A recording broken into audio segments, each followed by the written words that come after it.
Hello chaps, Troy Francis in Los Angeles. There are many times when we tend to, or I certainly tend to, reach for somebody to try to pull them into my life or pull them back into my life in a disingenuous way. And it's not because actually I really want to be in a relationship with them, or I really want to revisit what we had, or I really want to make amends, or any of those kinds of things. Often what it can be about is that I'm just feeling uncomfortable, I'm feeling angry, I'm feeling sad, I'm feeling afraid, I'm feeling one of these different things, and I want that person to make me feel better, okay? I'm using that person in a way in order to make me feel better, and this is problematic. Not only is it obviously disingenuous, it's bad for the other person, it's also bad for you, and I'm going to explain why.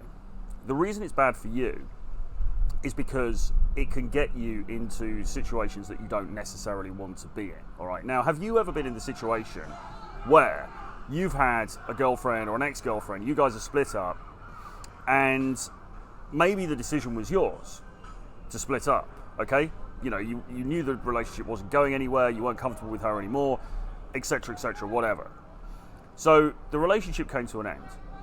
But then a few weeks later or a month later, you know, something happens, you get some bad news, you see a movie on TV that puts you in a bad mood, somebody says something that pisses you off, whatever. You're on a bit of a downer, okay? And you find yourself almost involuntarily reaching out to her again, to that former girlfriend again, to bring her back into your life. And the reason that you're doing it, actually, you're not thinking about her, or, you know, I want this relationship to be like this, or I want to, you know, maybe rekindle things. You're not really thinking about that. You're not thinking the longer term at all, okay? You're thinking very much in the short term. What you're thinking, or what your subconscious is thinking at least, is, I feel bad now. I'm in pain, I'm hurting, I'm afraid, I am this, I am that, and this is like a band-aid. I'm going to reach out to her and it's going to be like a band-aid, and it's going to make me feel better.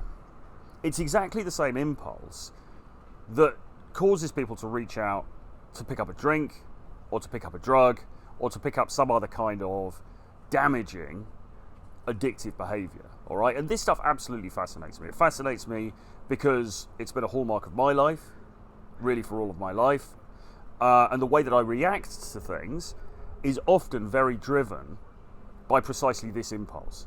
I don't like discomfort. Okay, I don't like discomfort of any kind, really, whether that's boredom, whether it's fear, whether it's being cold, whether it's being lonely, whether it's being in a foreign city where I'm sort of a bit discombobulated. I don't know, my usual group of friends and acquaintances aren't around, so I don't have the normal resources to fall back on. I don't like any of that stuff. Boredom, I think I mentioned. I certainly don't like being bored. I don't like sitting around feeling bored. I'm always going to do something or reach for something that in that moment is going to make me feel a bit better. And that could, in the past, because I don't do this anymore, it could in the past have been a drink or a drug. People are also another form of addiction. You can use people in the same way. It's no surprise, or it's no coincidence, that in the literature for 12-step recovery groups, it says we are powerless over people, places, and things, okay? Things might be the drugs, but it's not just the drugs, it's also the people and the places. We are powerless over these things. When we feel bad, when we feel in pain, when we feel fear, because fear really underlies all of this stuff, when we feel that fear, we reach out for that person. We reach out instinctively to pull that person back in. Now, the reason that this can be bad is manifold. Obviously, it's bad for the person that you're reaching out to, because it's incredibly damaging to them. If you're somebody like me, who's an avoidant for the most part in relationships, you can do a lot of damage to the people around you, because you've got some woman who perhaps you've been dating, and you guys are split up for whatever reason, and then suddenly out of the blue you reach out to her again, and she thinks, oh great, so it's back on, so this is, you know, this could be the moment when we reconcile and we move forward together and it's going to be wonderful. But you haven't even been thinking about it in that way, right? You haven't even been thinking about it in that sense. You haven't thought that far ahead. All you've thought, if you're thinking about it consciously at all, which you're probably not, because a lot of this stuff is almost instinctual, But if you have thought about it, all you're thinking is, I want to feel better tonight. I want to message her, so she's going to send me a nice message back with maybe a little kiss emoji or something, and that's going to make me feel good right now.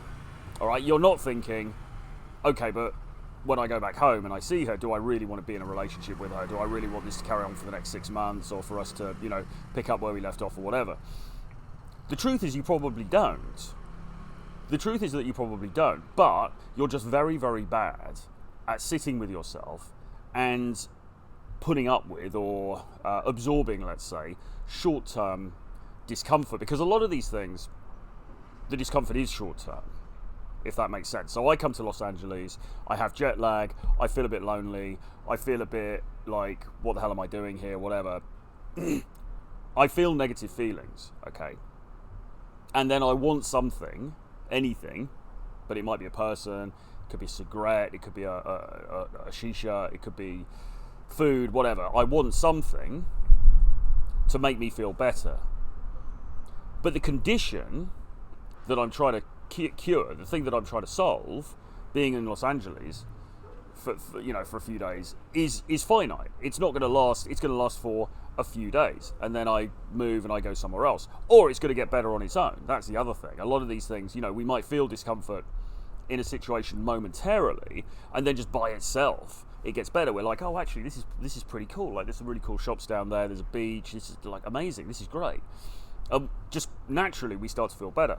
The problem for somebody like me, and the problem for somebody with a somewhat addictive personality, let's say, is that they want to change their feelings immediately. They want to change their feelings now, like that. They don't care. It's like having a headache, right? I'm always somebody who, if I have a headache, I'm reaching for those paracetamol ASAP. It's like, right, where's the paracetamol? Bang, straight in there. Now, an ex-girlfriend of mine wasn't like that. She would very, very rarely take painkillers unless it was absolutely necessary. For the most part, she would allow the headache simply to pass. Okay?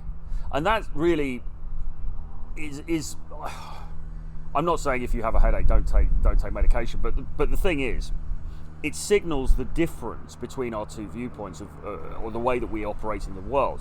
For me, I want to change my state immediately. Whether it's a headache, whether it's heartache, whether it's boredom, whether it's fear, whether it's being cold, whether it's being hungry, whatever. I want to grab something right now. I'm not prepared, for the most part, unless I train myself to do this, to sit with those negative feelings, to recognize that negative feelings are transient, that inevitably things will change, your state will change by itself, and I will reach out for something that I think is going to make me feel better, okay? A friend of mine talked about his own use of drink and other things, and he said, I'm addicted to state change, okay? I just want to change my state. That's all this is about, whether it's for good or for ill. And that's the thing, because sometimes we know with drug use, it's like sometimes it's great, but there's obviously hugely negative aspects to it as well. You can have a really bad time. Certainly the come down can be terrible, and the person who's going to do the drug knows that. On an intellectual level, he's aware of that, but he doesn't care, because the most important thing is changing his state now. And it's the same when you're reaching out to that ex-girlfriend, okay? When you're on Instagram and you see her picture and you're thinking, right, I'm going to send her a DM. When you're going to message her on WhatsApp, and you're trying to, what do you actually want, okay? Perhaps you desperately want to get back with her. Okay, fine, this video doesn't apply to you. But for many of us, we're sending out that message, we're sending out that little response to a picture on her story or whatever, to get a response from her. We want the dopamine hit of her response. So hopefully she comes back and she goes, oh, you like the pictures, did you? Winky face or something. Or she says, how are you? And she sends a kiss. That gives us that dopamine hit, okay? That's what we want. And that in that moment of loneliness or fear or anxiety, makes us feel better. We're like, yes, I've got this little thing, okay? And maybe we want to meet up with her, and maybe we want to get intimate with her one more time or whatever. Do we actually want the relationship back? Do we actually want something more? And I realise there's loads of caveats here and loads of different circumstances, but if you think about an ex-girlfriend, do we actually genuinely want her back? Or are we just doing it because we know in the moment it's going to make us feel better, and all we care about is the moment? I would suggest that that's often the case. And this has caused me a lot of problems over the years because I've been a sort of a yo-yo, in and out of relationship type person, and when the goings got tough, I've sort of reached out for the former girlfriend or the former lover again, and made steps to draw them back in, only when they've been drawn back in to want to get away again, because my avoidance kicks in, okay? And that causes a lot of problems for them, obviously, because that's painful for them, but it also causes problems for myself, because it's painful for me, and I'm also a people pleaser, and I don't like to let people down, and I don't like to hurt people. So the answer to all of this is a hippie-ish one, as usual. We have to learn to sit with ourselves. We have to learn to sit with the pain as we experience it, and not go with our first impulse, which might be to make that phone call, to send that message, to send that DM, or to pick up that drink or that drug. We've got to be used to just being like, okay, listen, this may be uncomfortable, but I'm just gonna sit down and I'm gonna chill and I'm gonna accept life on life's terms, and I'm gonna just let things progress as they will, okay? And I'm not going to reach for the first available thing that I know is momentarily gonna make me feel better, but ultimately probably isn't what I actually want. All right, I hope this has made some sense anyway to some of you. Hope you enjoyed the video. Troy Francis in Los Angeles. If you would like to talk to me about your own dating life, whether that is bringing more women into your life or relationship issues that you might be having or whatever, then drop me an email, troy@realtroyfrancis.com, or you can book a slot in my calendar on the calendar link below, and support the channel on Patreon. It's only $5 a month. Hit subscribe to the channel if you haven't already, for God's sake. And I'll see you again very soon. Bye-bye.